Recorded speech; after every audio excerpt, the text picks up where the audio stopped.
During the winter in Minas, the pastures dry out and acquire this typical pale yellow color.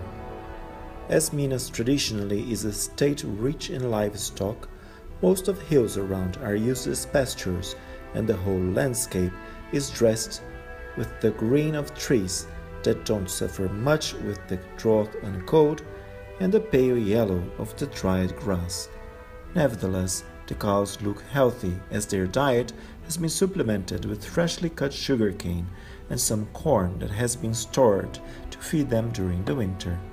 Here the cattle is mixed race, but well adapted to the local conditions and produce rich, creamy milk that is excellent to make the traditional and delicious Minas cheese.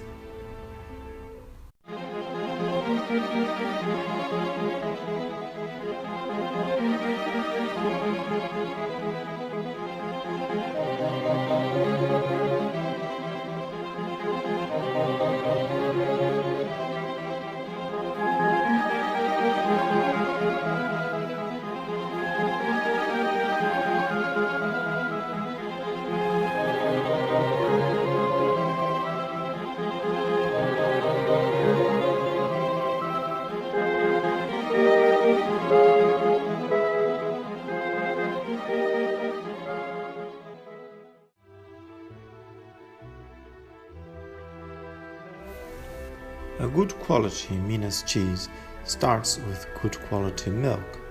To make 2 cheeses of about 1 pound each, you will have to start with 5 liters of milk that will warm up a little above body temperature.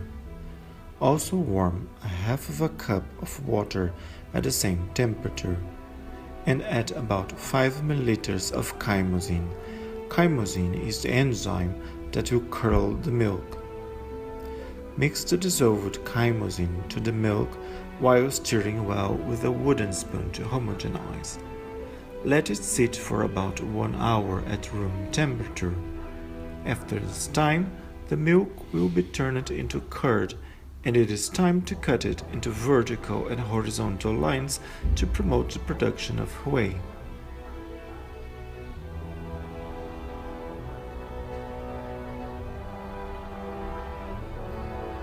This is how it should look like. Let it rest for another hour or so, and you will notice the separation of the whey from the curd. Reduce the curd into crumbles to further separate the whey.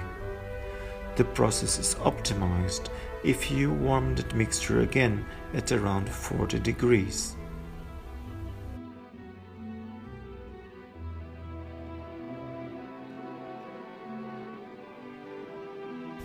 Now it's time to mold the cheese.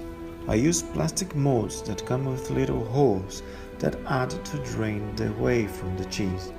After filling half of the mold, press the cheese mixture firmly. If you'd like to add some spices, pepper or other condiments, this is the time to do it. After adding your spices, add more of the cheese curd and press it again.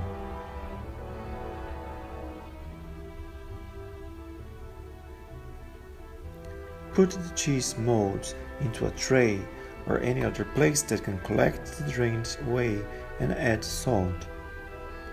Let it rest for a couple of hours and turn the cheese into the mold, adding some salt to the other side. Besides the traditional Minas cheese that have no condiments except salt, you can add any spice you like into the cheese curd, or even mix in crumbles of blue cheese such as gorgonzola or roquefort to give it a special taste. Another cheese that is also very popular in Brazil and was introduced by the Italian immigrants is the mozzarella.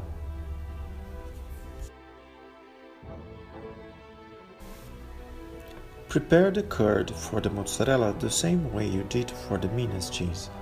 The difference is that the curd for mozzarella must be more sour, or, in technical terms, it should be more acidic. If you measure the pH of the curd, you will see it's quite neutral, with a pH around 7. So we need to acidify the curd by adding about a teaspoon of citric acid. Once you mix the curd and take the pH again, you will see it dropped to between 4 and 5. The curd being more acidic makes it more elastic. You can drain the whey from the curd and heat it to around 80 degrees Celsius. Make balls of the drained curd and put them back to the heated whey. If you can't stand the hot whey, wear gloves. Work the curd balls. If they cool down, they will lose their elasticity.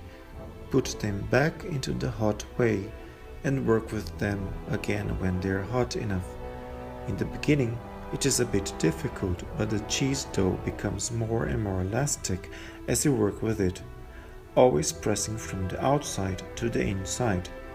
When it is smooth enough, shape balls the size of a golf ball.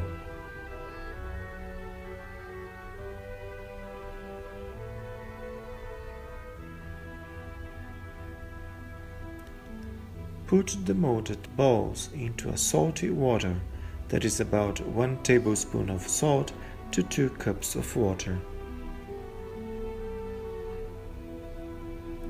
These mozzarella balls are excellent, cut into fours and seasoned with salt and pepper, olive oil, oregano, and a few drops of green lime juice. At the end, we just have to give a round of applause to the real stars of the show.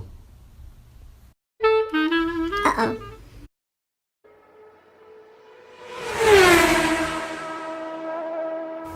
Pitanga.